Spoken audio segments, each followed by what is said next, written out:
Gita is better known, but let me tell you, theologically the Upanishads are superior to the Gita. Gita is the derivative text, but the Upanishads are the actual. Upanishads are Shruti, and the Gita is Smriti. Shruti means what is heard, and Gita is what is heard. So the Upanishads then are these great texts, these great dialogues. Now, in the Upanishads there are two basic concepts, first of all, that you must understand. The first is the concept of the all-pervasive reality, Brahman. Brahmevidam amritam pursat brahma pashtat brahma dakshina sutrena adastodhanda prasitam brahmevidam vishwavidam varishtam. This Brahman is all-pervading. Not only this tiny speck of dust that we call planet Earth, but the billions and billions of galaxies in the unending universe around us are all illuminated by, inhabited by this same power called the Brahman, the ultimate power, the ultimate reality behind everything. So that you must first of all grasp the concept of the Brahman, not to be confused with either Brahma or Brahmin. They're different words, don't confuse them. Brahma is one of the Trinity and Brahmins are the Brahmins. This is Brahman. Or Parabrahma, as you can call it. Parabrahma bhi kehte hain. So this is the power that permeates the entire universe. The second basic concept then is of the Atman, which is the power reflected in each human being. The Atman, or the Atma as it is popularly known, is the reflection of the Brahma, a spark of the Brahman in every human being. And that's why in Gita Krishna, Ishvara Sarvabhutanam Hrideshe Tishtati. The Lord resides in the heart of all beings. Now, unless we have had a glimpse of that Brahman inside, how would we be able to contact it? So, the Vedanta postulates the all-pervasive Brahman and the Atman in every human being. There is an Atman in everything, but only in the human beings do we get to the stage of evolution when we can understand the Atman and try and work towards it. So the Brahman and the Atman, these are the two fundamental concepts of the Vedanta. Then the third concept is joining them. We don't want to remain there and there. How do you join the Atman and the Brahman? So the word yoga really means to join. Yoga is not only these physical exercises. They are very good, but they are only a very small part of one of the yogas. Mainly, it is the meeting of these two. How do we join them? There are four main parts of yoga. Very briefly, because there are hundreds of yoga. The first is the Jnana Yoga. The Jnana Yoga is the way of the mind. The discrimination between the real and the unreal, Sat Asat Viveka. And that involves reading the classical literature, reading the Upanishads, clarifying in our mind, trying to understand what is the reality behind the changing universe. The universe is always changing. Samyak samsarati iti samsara. The definition of samsara is that which constantly changes. But what is the unchanging power behind? That is to be accessed through the Jnana Yoga, the way of the mind. The second is the Bhakti Yoga. You are all familiar, the way of the heart. It is not only by intellectualization that you can get the divine. Unless your emotions also flow. Unless you fall in love with some aspect of the divine, you will not get off. An airplane will not fly on one engine. You need two and you need it. And that is why the bhakti we have in Hinduism. And that's why we have all these multiple gods and goddesses who are all symbols of the same God. It's not multiple gods.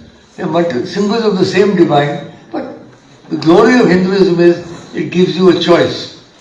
No other religion gives you a choice. And Islam is only the Prophet. In Christianity is only Christ. In Buddhism is only Buddha. No. Hinduism gives you the choice.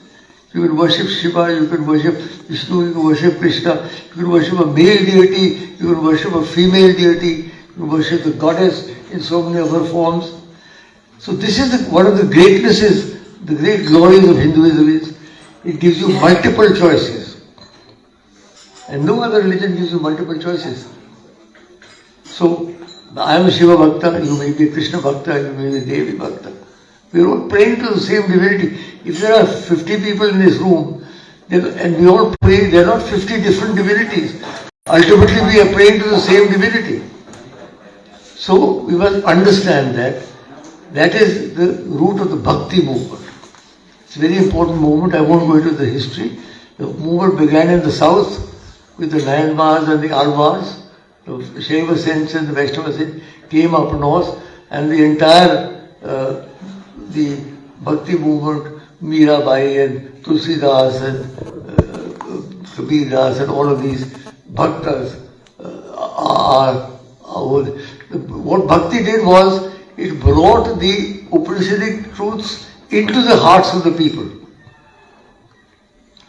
Everybody may not be able to understand the philosophy, but when you have the Bhakti, when you have the symbol of the divine or the spark of the divine within us, then, and the biggest task that we have is to blow this flame, this spark into the blazing fire of spiritual realization.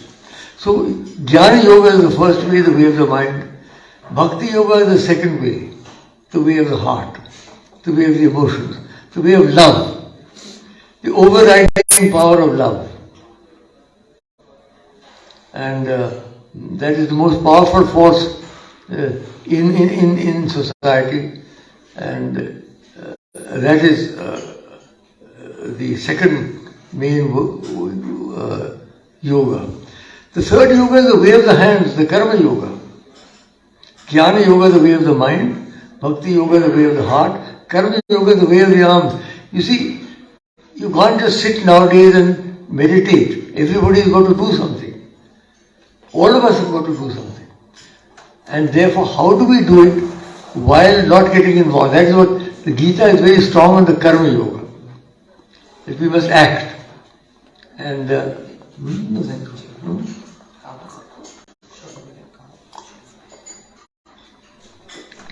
And Karma Yoga, the secret of the Karma Yoga is in one stroke of the Gita. Yata pravritir bhutanam yen sarvamidam tadam sakarmanatam abhyarcha siddhim vindati mam. The power that permeates this universe, by offering your work to him or to her, you do not get bound by your karma. Otherwise, if you do karma, you will get the usual thing, अच्छा कर्मा करोगे तो अच्छा मिलेगा, बुरा करोगे तो बुरा मिलेगा. लेकिन इस चक्कर में से निकलना कैसे? You've got to offer whatever you do to the divine. Whatever your ishta is. For example, my ishta is Shiva, I offer what yat yat karma karomi tat tat akhilam shambho tamaragam. I offer everything, including this dog, to Shiva. Similarly, you've got to learn to work hard, daksha. It should be efficient. It doesn't mean that because we are spiritual, our work should be sloppy. It should be better than others. But it has to be done in a spirit of dedication. You must know what you are doing. I'll tell you a story. When Raja Chola, the great Chola emperor, 1,000 years ago, was building the Brihadishvara temple in Tanjavur. That is perhaps the greatest temple in India. So one day he went out to inspect the work. There was one man cutting stone. He asked him, "What are you doing?" He said, "Sir, I am cutting stone." It's a purely tamasic reply, there was nothing deeper. He went a little further, there was another man also cutting stone, doing the same thing. He said, "What are you doing?" He said, "Sir, I am earning a living." That man at least had some idea that he was working for something. He goes to the third man, asks him, "What are you doing?" The same thing. He says, "Sir, I am building a great temple." So it's the attitude with which you do your work that is important. Not only what you are doing. You can be cutting stone in a tamasic way or in a rajasic way, earning something. Or do you have the vision of the great temple that is being built? And we have now for 75 years been trying to build the great temple of free India. It's still a work in progress. And will only be done if we recapture the spirit of the Karma Yoga. So therefore, the Karma Yoga is the third major form of yoga. Again, let me remind you, yoga means joining. From the same root, yuj as the word join. Yoga means joining the Atman and the Brahman. So the Jnana Yoga is the way of the mind, the Bhakti Yoga is the way of the heart, the Karma Yoga is the way of the arms. The fourth, the Raja Yoga, the way of the breath. We take our breathing for granted. When we are born, we take our first breath, and when we die, we say this is our last breath. But have you ever looked into your breathing? Have you ever watched yourself breathe? Have you ever realized that this is breath is the link between us, life and death? So the Raja Yoga teaches us to understand our breath. Or the whole thing of pranayama, for example, of working the breath in such a way that you do it consciously. I'm not going to go into the details, but everybody has to learn this from their own gurus. But pranayama, and then the whole thing of the Kundalini Shakti. You've heard of the Kundalini Shakti in the Mooladhara. There's a power that if aroused can move up the spine. As it moves up, it energizes the chakras until it floods into the head with the brilliance of 1,000 suns. So all these practices of Kundalini awakening, of pranayama, these are Hatha Yoga. And these are Raja Yoga. And Hatha Yoga, which are these yogic practices, is only one very small part of Raja Yoga. Thanks to Modi ji, yoga has become famous around the world because of the day of yoga. But they are really Hatha Yogis. It's good, I'm not putting them down. It's very good that they're doing that. But I want you to realize that that is just one small part of the whole yogic apparatus. And even if you're not able to stand on your head, it doesn't matter, don't worry. Standing on your head is not a condition precedent for illumination. If you can stand on your head, do so. But you don't have to do so. So what I'm saying is, these are the four major ways. The way of the mind, the Jnana Yoga. The way of the heart, the Bhakti Yoga. The way of the arms, the Karma Yoga. And the way of breath, the Raja Yoga. These are four major ways of joining the Atman and the Brahman. And let me tell you, they are not mutually exclusive. You can practice one or all. In fact, nowadays, in this Ghor Kali Yoga, Ritu, I feel everyone must do a bit of everything. You must do a bit of Jnana Yoga, read some Shastra, read the Upanishads if possible. You must do a bit of Bhakti Yoga, whichever your Ishtadev is, you must do that. You must do a bit of Karma Yoga, dedicated work, not just any work. And you must do a bit of Raja Yoga, some simple breathing techniques. If you can do them all, it will help us in our lives and also give us a pathway whereby we can perhaps access higher levels of consciousness. These are the first things I wanted to say, the Brahman and the Atman and the fourfold path of joining. Now I will go to 2 or 3 other concepts. Ekam Sat Vipraha Bahudha Vedanti from the Rig Veda. मूल मंत्र है हमारी संस्कृति का. Ekam Sat Vipraha Bahudha. The truth is one. The wise call it by many names. You see, this is so important. This is what differentiates us from the Abrahamic religions. They say, no, this is the only way you can go. We say, no. The truth is one. How do we go? How can we lay down that everybody should follow our path? My path may be perfect for me, but I can't persecute you, or kill you, or decapitate you, or blow you up because you are not following my path. You follow your own path, I'll follow my own path. That is the greatness of Hinduism. I have studied all the religions of the world. This is the only religion which gives you this much freedom. And If a Christian comes to me, I say, become a better Christian. Christ is a very powerful figure. You can go to the divine through him. You don't have to become him to go through him. But go through him then. Be devoted. So, this is why we've always had multiplicity of religions in India. You see, there are, let me explain to you, there are 11 major religions of the world. 4 Indic religions, Hinduism, Buddhism, Jainism and Sikhism. Indic religions, born in India. And these are dialogic religions. These are religions which believe in reincarnation but are more flexible about it. Then there are the 4 Abrahamic religions, Judaism, Christianity, Islam and now the Baha'i faith. They came to us from West Asia. Christianity reached here almost in Christ's lifetime. AD 57, St. Thomas landed in Kerala. So we've had Christianity for 2000 years. Judaism also. We had a small community in Kerala. Unfortunately, many of them left when Israel was formed, but there is still a small community in Islam came to us in 2 manifestations. There were the plunderers, the iconoclasts, the invaders who destroyed everything. And they are not remembered with any degree of positivity. But there were others who came and settled here and who contributed to Indian culture. You can't, for example, you can't rule out the Muslim rule was as much, Mughal rule was as much part of our history as the British rule. The Shalimar and Nishad Gardens, the Red Fort in magnificent Red Forts in Delhi and Agra, the Taj Mahal. These are, and the food, the dress, so many items. So what we have to do, and then the third way the Muslims came was through the Sufis.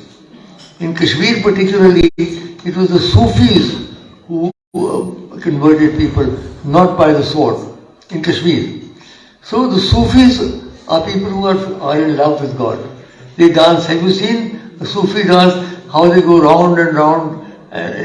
भक्ति यानी जैसे रासलीला होती थी ना हमारे, वैसे वो रासलीला मानते हैं. वो शेख बैठते हैं वहाँ and they go round in ecstasy. So Islam has its softer side also. We mustn't only judge Islam by the fanatics who have destroyed, in fact, not only Hinduism, they are destroying Islam itself. But there are other aspects of Islam, particularly the Sufis. So, I was talking of this Ekam Sat Vipraha Bahudam. By the way, I am doing a radio program. I don't know any of you have seen it. If press would like to know.